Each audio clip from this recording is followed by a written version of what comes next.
Congratulations and welcome to the final video in our series of CatanFusion instruction videos. If you've watched all of the other videos in this playlist, then you are ready to graduate from the CatanFusion system and use everything that you've learned in playing your own games of Catan. But if you're just joining us, you may be wondering, wait just a minute, do I have to watch all of the other videos before I can get to this one? Well, don't panic. The good news is you can watch these videos out of order. In fact, we're releasing this video early because we know that it's important for you to know the goal of the game of Catan before you start playing it. So, by the end of this video, what will you have learned? Well, you'll know how to tell whether you've won the game of Catan or whether you've lost. As always, this video is not approved or supported by the official Catan brand. So, in my last video, I covered the special purchasing phase, which is the second to last part of your turn where other players have the chance to build and buy things. This speeds up the game and keeps other players busy even when you're doing most of the action. But once the special building phase is done, there's one last thing to do on your turn, and that is check for victory. Now, checking for victory may be the last part of your turn, but it is certainly not the least. In fact, checking for victory may just be the most important part of your turn. Now, by this time, you should be familiar with the differences between the official Catan rules and the CatanFusion system. There is definitely a strong element of competition, and usually things that help one player harm the other players. There's only one winner in Catan, but that doesn't mean that you win by eliminating all of the other players. In fact, everyone needs to work together to defend themselves against disasters and attacking barbarians. So let's take a look at the first kind of victory that you could have in a game of Catan, a Pyrrhic victory. The term comes from ancient Greece, where a Greek general was able to defeat an entire Roman army, but it happened in a devastating battle that wiped out most of both armies. So when we say that your game of Catan may end in a Pyrrhic victory, we mean success at a terrible cost. The terrible cost of winning may be simply hard feelings between you and your opponents, but it also may mean that nobody wins in the game of Catan because of an environmental disaster. So let's talk about how to achieve a true Catan victory. Here's the short version. First, players accumulate points throughout the game by doing different things. The first player to reach a predetermined number of points wins the game. Sounds pretty simple, right? And here's what makes it even better. You can make the game longer, shorter, easier, or harder simply by adjusting the number of points necessary to win. You can change the strategy of the entire game simply by changing the victory point winning condition. Now, the CatanFusion system offers guidelines on how many victory points you should play for in a typical game, based upon the number of players, the number of scenarios, and expansions that you're using in the game. If you visit our website, which I've linked in the description below, at www.catanfusion.com, you'll find a handy matrix which will make this calculation much simpler. But basically, here's how it works. Just add up the points that correspond to the setup you're using, and that will put out the recommended number of victory points necessary to win. As always, it's up to you how many victory points you want to play your game to, and feel free to make adjustments throughout the game if people feel like it's running too long or it's going too quickly. The important thing is to make sure that everybody in the game keeps playing and nobody gets eliminated, because that ruins the game for everybody. Once you decide what the victory condition is for your game of Catan, you're going to need to do two things. First, players are going to need to start collecting victory points by performing actions on their turn. Second, at the end of each player's turn, you're going to need to check to see if anybody has won the game by collecting the necessary number of victory points. Now, you can choose to let players instantly win as soon as they have enough victory points. But the CatanFusion system recommends that instead you wait until the end of each turn to check to see if somebody has won the game. This creates more suspense and makes it much more fair, so that players can't complain about somebody winning using less than ethical tactics. So, how do you keep track of how many victory points you've earned? Well, I'm glad you asked.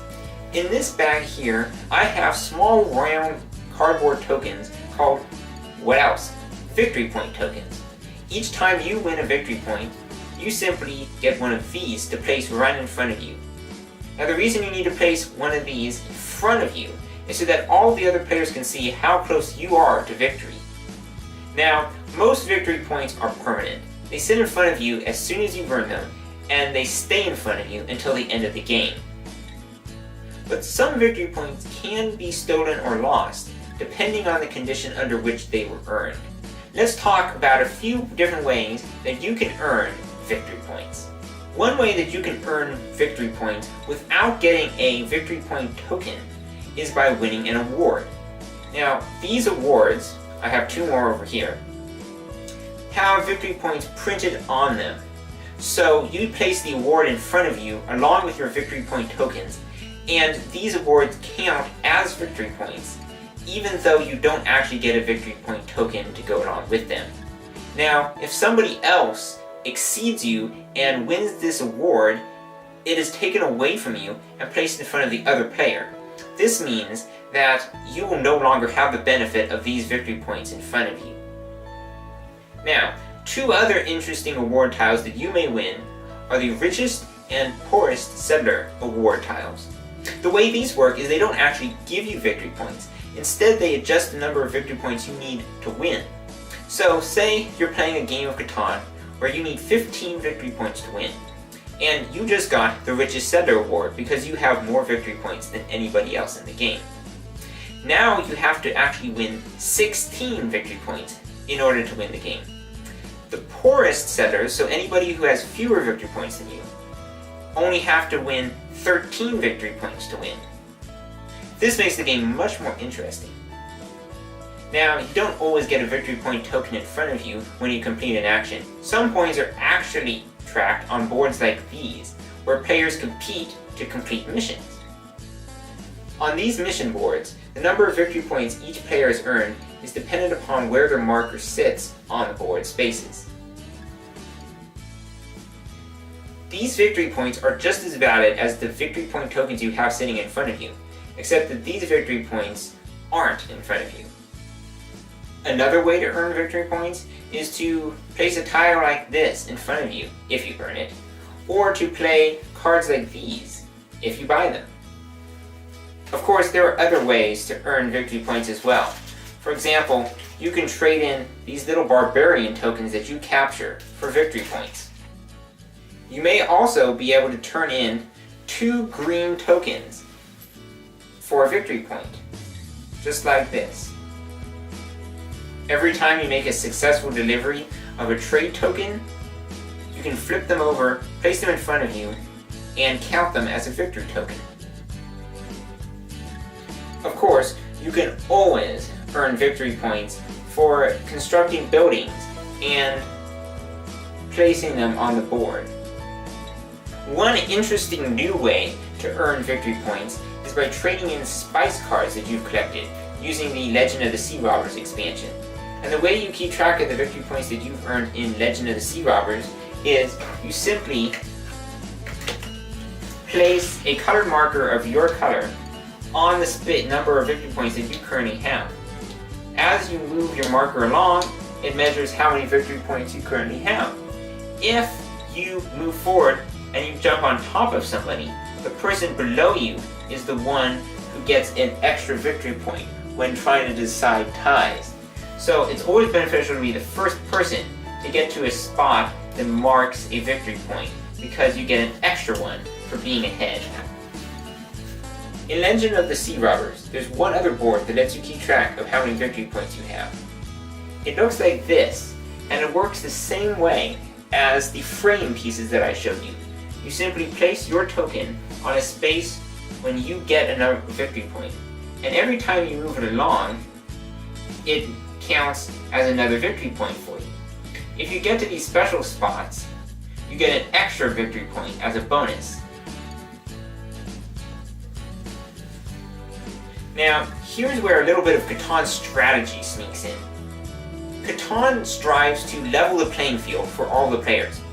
This means that it's usually not a good idea to get as many victory points as you can, as quickly as you can, as early in the game as you can.